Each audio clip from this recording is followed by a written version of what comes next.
Today's SRTV industry news is brought to you by the Federated Auto Parts stores near you. Check them out at federatedautoparts.com. All right, you've got your race car ready, or even your street performance automobile. You've got the handling set up, you've got the shock package right, you've got all the horsepower in the world. But guess what? You got to stop that car sometime soon, and that's why we're going to talk about brakes today. Now, one of the things you can do on your average street car is just upgrade to a brand new set of rotors. Now, one of the things is if you have these refinished and you start to lose material and thickness in here, you're going to get less heat dissipation, and what that's going to do is kill your brakes. You talk about seeing someone on TV or a race car driver say, "I cooked my brakes." Well, that's why what they did is they have too much heat in the brakes, and you cannot stop a car if you've cooked up your pads and your rotors.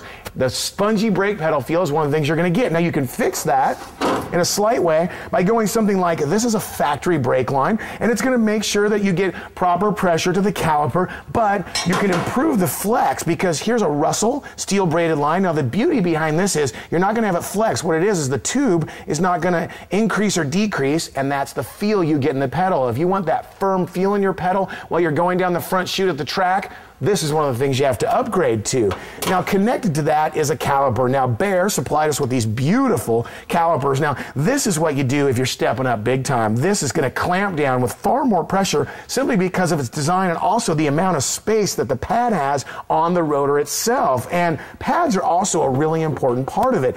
And I've got a couple different ones here. Here's a regular semi-metallic and thermoquiets from Wagner, and these are great for applications on street cars or maybe even a track day car. But sometimes you want to step up and go to something like this. Now, these are carbon brake pads, and these things, this is what you do when you want to go crazy. These things, now, one of the downsides is you got to heat them up a little bit. You got to get some heat in them, but the beauty is you're never going to have better results in braking than with these kind of pads. Now, one of the things we talked about in the beginning was these rotors. Now, this is an upgraded rotor. It's been drilled and vented, and what this is designed to do to keep the heat, it's all about keeping heat off of this. You look at a race car, and you'll see ductwork going from every different angle to make sure these things stay cool so you don't end up in the briars. Now, you can step up to something really big like this. Now, this is a beautiful two-piece rotor. You can see the use, and certainly this is going to be a lot more money than the average rotor, but these are the kind of things, if you've already invested